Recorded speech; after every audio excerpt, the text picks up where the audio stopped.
the energetic one, can you be our cheerleader, please? And all we need to do is start clapping and whooping and cheering.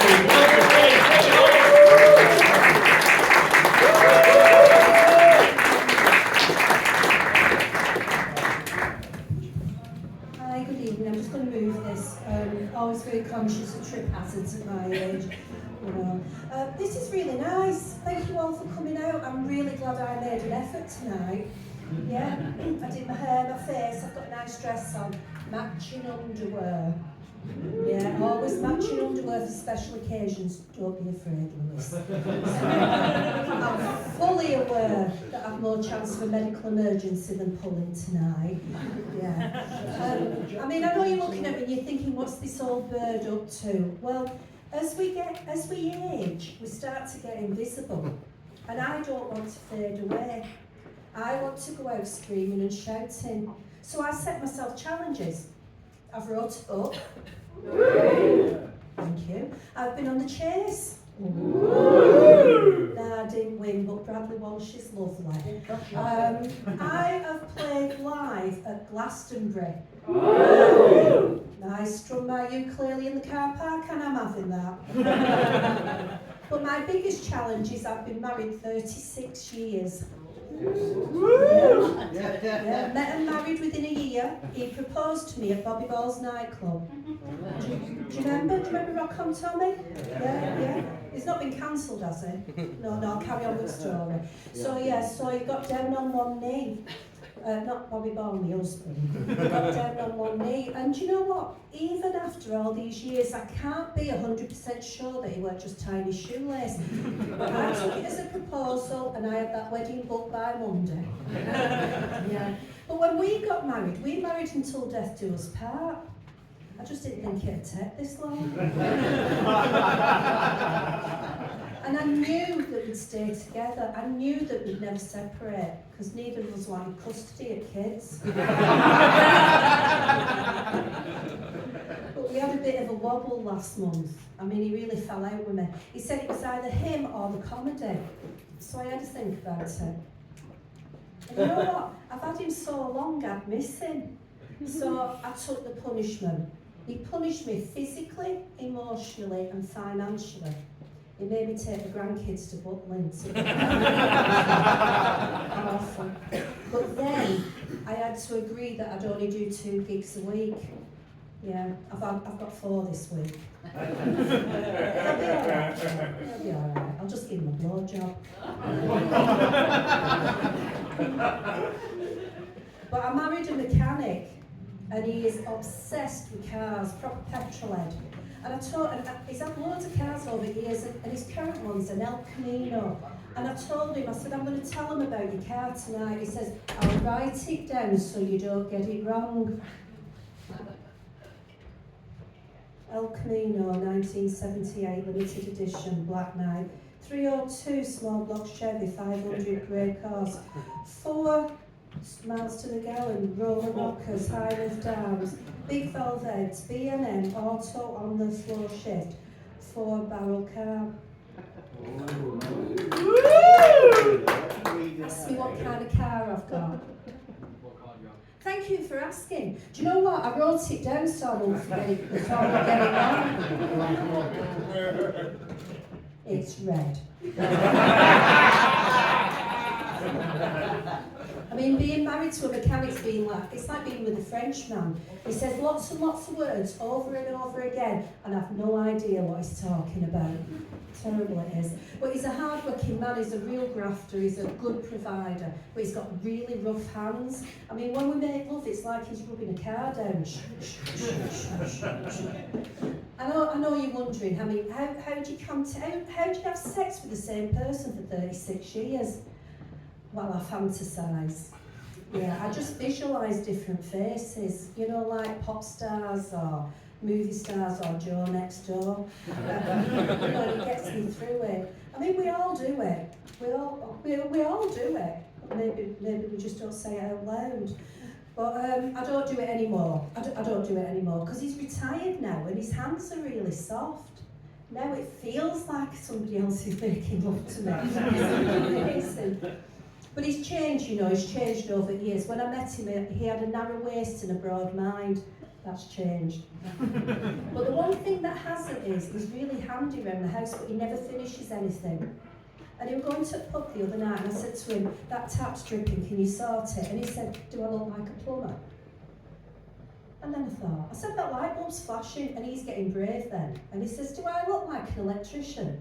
Oh, I thought, I'm on a roll. I said, fix that kitchen cabinet. And as he run out the door, he said, do I look like a joiner? I thought, stuff you. I went next door to Joe. Joe's 40-ish, recently divorced. He waters the garden without a shirt on.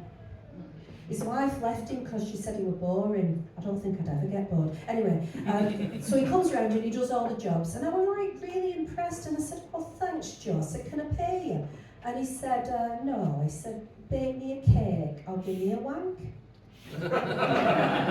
Anyway, hubby comes back from the pub. I said, don't worry about them jobs. Joe's been round, he's sorted everything. He said, oh, that's kind of a minter. He said, did you pay him? And I said, no. And I told him what Joe said. And do you know what my husband said? What kind of cake do you do? Do I look like a bloody baker?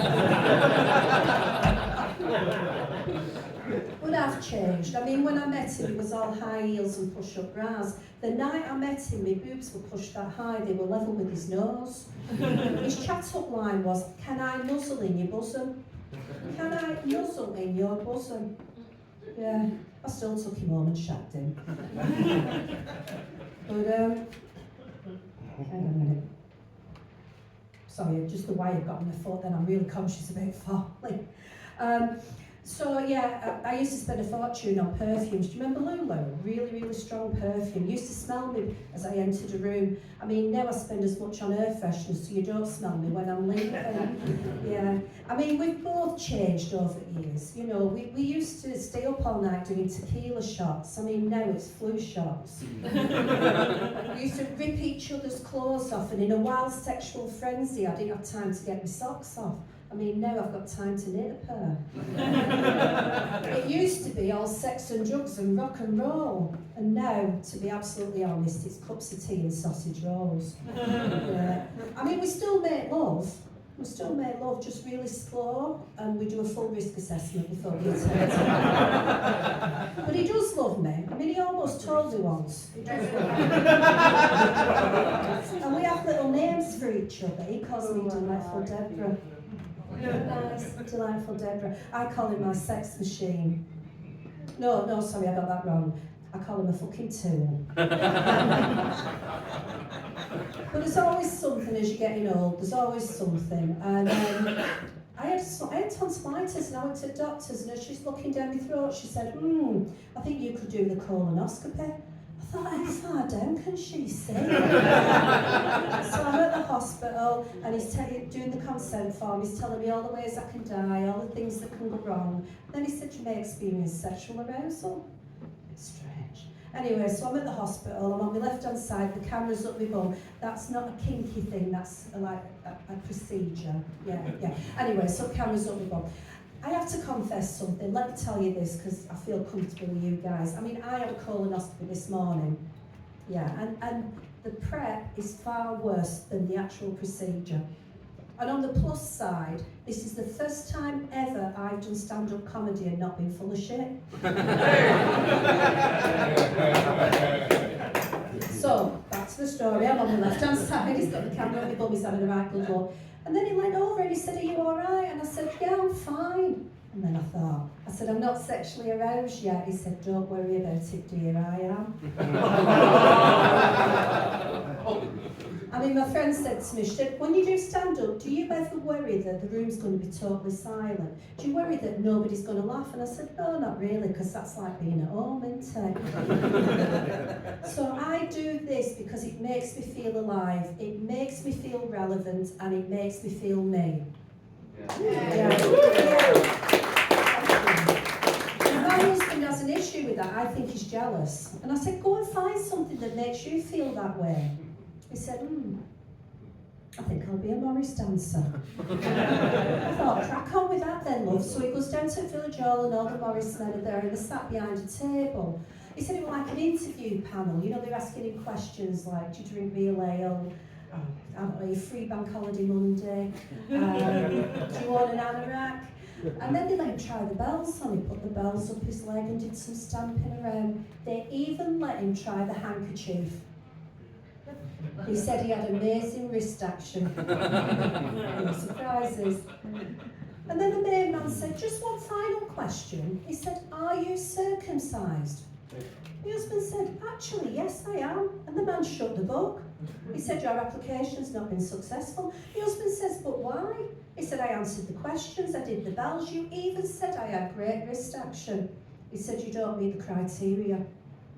To be a Morris dancer, you've got to be a complete prick.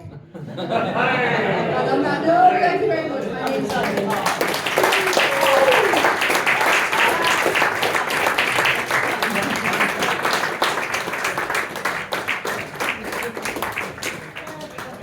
How good was that? How good was that, guys? That was Debbie Holt. It was really good. Now, Debbie also